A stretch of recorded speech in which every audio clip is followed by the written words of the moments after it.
हमने अपने वास्तविक आनंद को इसलिए अब तक नहीं जाना है क्योंकि अभी हमने पैदा ही नहीं किया अपने आप को।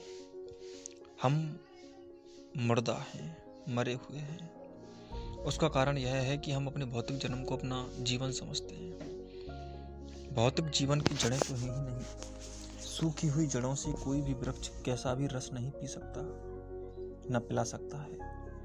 उसमें रस पनपेगा नहीं, उसकी हरियाली होगी नहीं, क्योंकि उसकी जड़ें तो हैं ही नहीं अस्तित्व में। जब उसकी जड़ें अस्तित्व में नहीं है तो ना तो उसमें कोई खनिज लवण पैदा होगा और ना ही किसी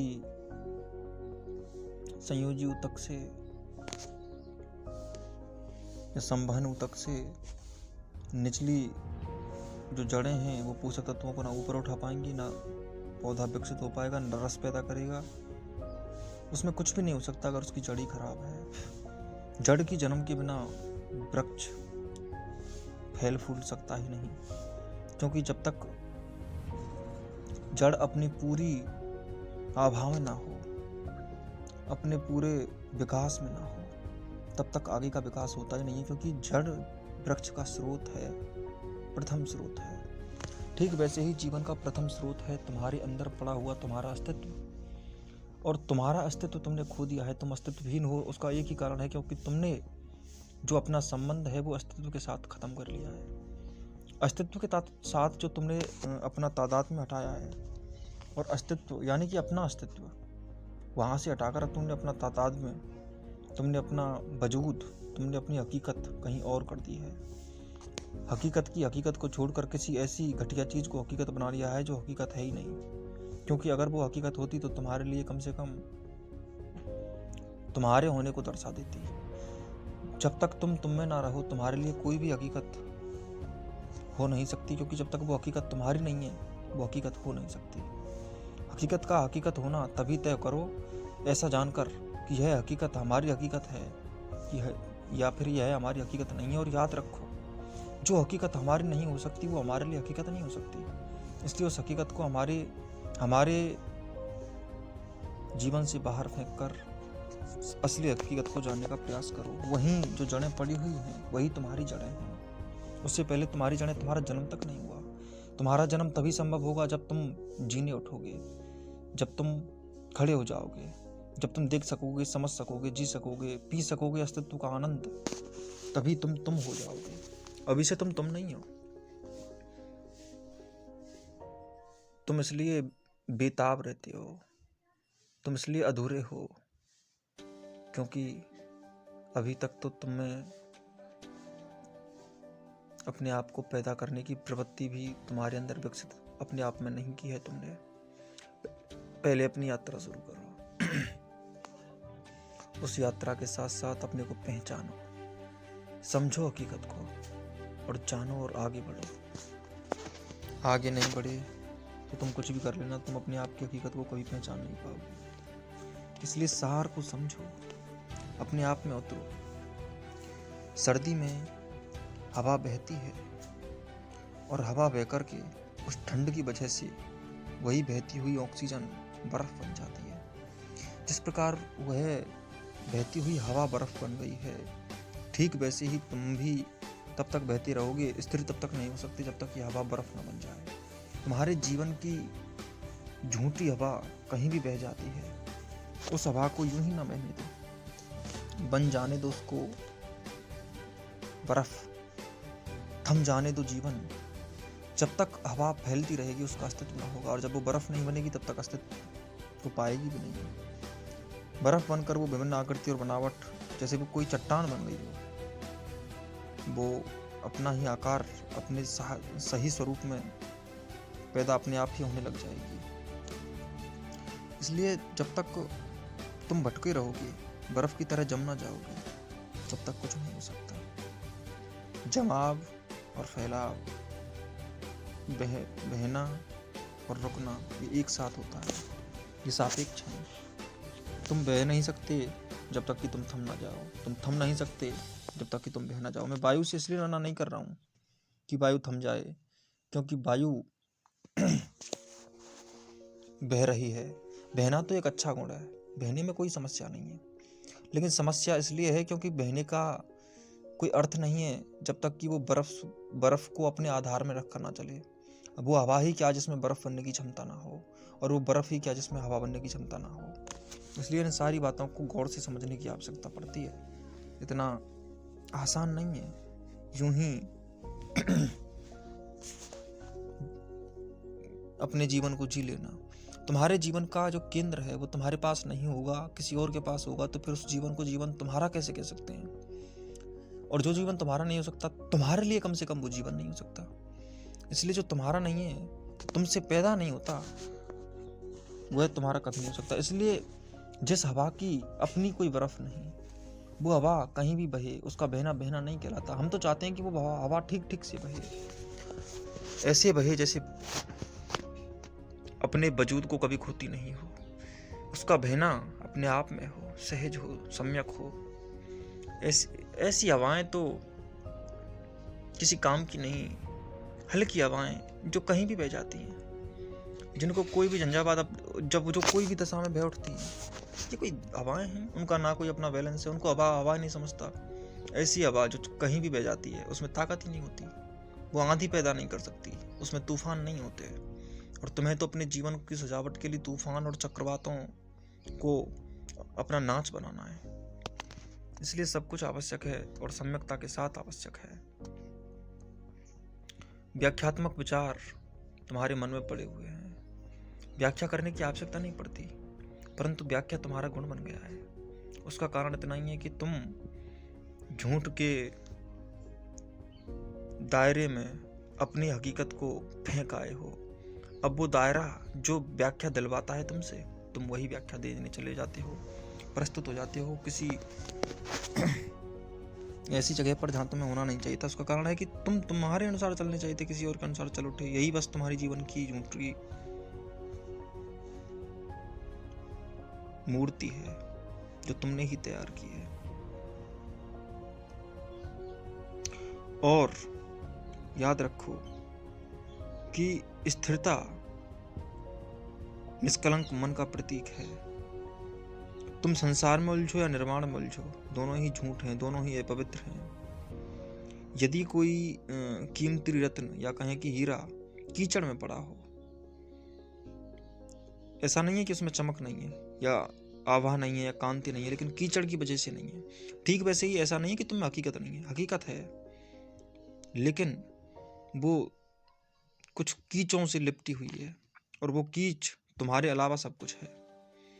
तुम में हो जाओ तो इसका अर्थ यही इतना है कि ये कीच चढ़ जाए, बस बीच में एक कीच ना आए। वो जो चमक रहा है हीरा, बस उसकी कांति फैल उठे तुम में, और वही तुम्हारा नूर होगा। जीवन की ऊर्जा, जीवन का फैलाव, जीवन का प्रकाश तभी पैदा होता है। कीच का अदृश्य होना ही तुम्हारी पीड़ा का अदृश्य होना बन जाता है, और वो पीड़ा तुरंत खत्म हो जाती है, जैसे कि वो हीरा बाहर आ गया हो। पीड़ा है तो ये कीच ही है। जैसे जैसे तुम अपने हीरे को फैलाओगे, उसका प्रकाश और तेज दौड़ेगा। ये प्रकाश ऐसा है, ये कोई हीरा नहीं है, ये ऐसा हीरा है जो बाजार में नहीं बिकता। सामान्य हीरा तो बाजार में बिक जाता है, कार्बन से बना हुआ हीरा थोड़ी है ये तो कुछ और ही। पुष्पों से लदा हुआ, प्रकाश से परिपूर्ण, जीवन को समेटता हुआ, एक गहन रस को समाये हुए, आनंद को लेते हुए दौड़ता हुआ सच है ये। इसलिए अपने आप को समझकर, संभलकर इस जीवन की धारा में बहाएं, तभी तुम्हें सुकून और शांति का संदेश अपने लिए मिलेगा। जीने लगो, जन्मित हो जाओ और जीवन को आगे बढ़ाओ। अभी तो तुम देख लो उस प्याले का नजारा, वही काफी है। पी लेना बाद में, लेकिन पहले जान तो लो कि प्याला भी है। जो जाने ही ना कि प्याला है तो फिर फायदा क्या जीने का। इसलिए आओ, जियो, बैठो आंगन में आकर के, जिंदगी को यूं ही ना गमाओ। जिंदगी नाचने के लिए है, चिंताओं के लिए नहीं। खेलो, पूरा पूरा खेलो, इतनी गहराई से खेलो कुछ रह ना जाए, कुछ भी ना रह जाए। जब तुम में तुम उतर जाते हो तो पता चलता है कि ज़िंदगी वही नहीं होती जो तुम्हारे छोटे से सपने थे।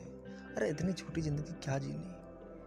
कूदो उस महासागर में, जीवन के महासागर में, जो तुम्हें सब कुछ दे सकता है, आनंद दे सकता है, सुकून दे सकता है, शांति दे सकता है, सब कुछ दे सकता है।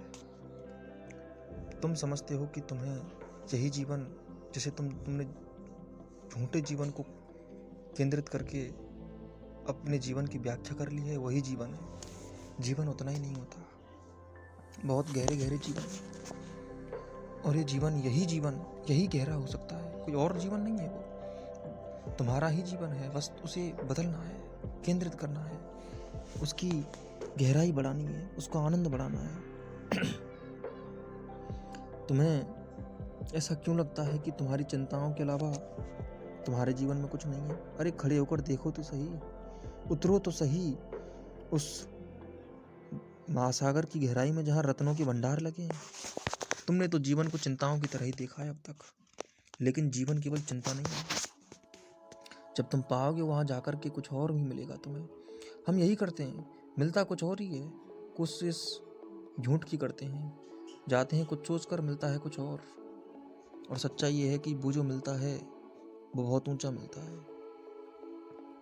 लोग झूठ कहते हैं कि कैसे जिएं, क्या जिएं, कैसे बोझों से बचें। जब तुम बोझ लोगे तो बोझ आएंगे, बोझ नहीं लोगे तो बोझ नहीं आएंगे। तुम तो सोचते हो कि तुम्हें मुंह छुपाने की भी कहीं जगह नहीं है, लेकिन ऐसा नहीं है। मुंह छुपाने तो क्या, तुम एक ऐसी भी दुनिया विकसित कर सकते हो जहाँ ना छुपने की ना दिखाने की जरूरत पड़े। कुछ लाइनें हैं, सर को छुपाने को नए ठिकाने मिले, आंख खुली तो खुशी के जमाने मिले, महफिल जमा होती रही मेरे दर पे बारहा, जब भी गले मिले तो मेरे यार पुराने मिले, तेरी गली से नाता ना टूटे कभी मेरा, तेरी गली से नाता ना टूटे कभी मेरा, नजरें मिलाने के हमें ताजा बहाने मिले, जब शहर की गलियां भी मेरा साथ नहीं दें, जब शहर की गलियां भी मेरा साथ नहीं देती, उस पल मेरी किस्मत को नए आसियाने मिले। तो ऐसा कुछ नहीं है कि जीवन में केवल बोझ ही है। अरे आओ जरा खुलकर जीने पर तुम्हें पता लगेगा कि जीवन में सब कुछ मौजूद है। जीवन बड़ा आसान है, सरल है, और खुशियों के, गहराइयों के, आनंदों के, एहसासों के अरे तुम गहराई से देखो तो सही, तुमने आनंद की कोई परिभाषा ढूंढी? तुमने आपको कभी पहचाना? नहीं, और वैसे ही कह देते हो हाय मैं डरा रे, हाय मैं डरा रे। कहाँ डरा, किससे डरा, क्यों डरा? डर हो तो डरें। डर नाम की अस्तित्व में कोई चीज ही मौजूद नहीं है। अब तुम कैदों में जियो तो अपने आप ही कैद बनाकर जियो तो उसका कोई इलाज नहीं है। तुम ऐसे हो जो जुल्फों का शौक करना चाहते हो और खोपड़ी को छीले जा रहे हो, बालों को खुद ही उड़ाते हो और जुल्फों को सजाने का शौक करते हो, गंजापन खुद पैदा करते हो और फिर अपने आप को दोष देते हो, नर्क जिंदगी खुद बनाते हो और जिंदगी को दोष देते हो। जिंदगी में सब कुछ तुम्हारा दिया हुआ है, तुम्हें कुछ कभी भी ऐसा नहीं हुआ कि तुम्हें कुछ अलग से कोई और ने तुम्हें कुछ दिया है। तुमने ही लिया है जो भी लिया है, अलग से कुछ भी नहीं। तुम बांधे नहीं गए, तुम बंधे इसलिए बंधे, तुम मारे नहीं गए, तुम मरे इसलिए मरे। इसलिए ये मत सोचना कि कोई और तुम्हारा इस आज की जो तुम्हारी स्थिति है इसका कोई और दोषी है। तुम ही हो, तुम्हारे अलावा और कोई नहीं हो सकता। इसलिए पहले तो दूसरों को दोष देना छोड़कर अपनी हकीकत को स्वीकार कर लें कि मैं जो भी हूँ, पहले तो मैं मेरा ही परिणाम हूँ। आज मेरा है, इसलिए कल की करनी से जो आज बना है वो मैंने ही बनाया है, कोई और बना ही नहीं सकता। ये बातें अवश्य याद रखें।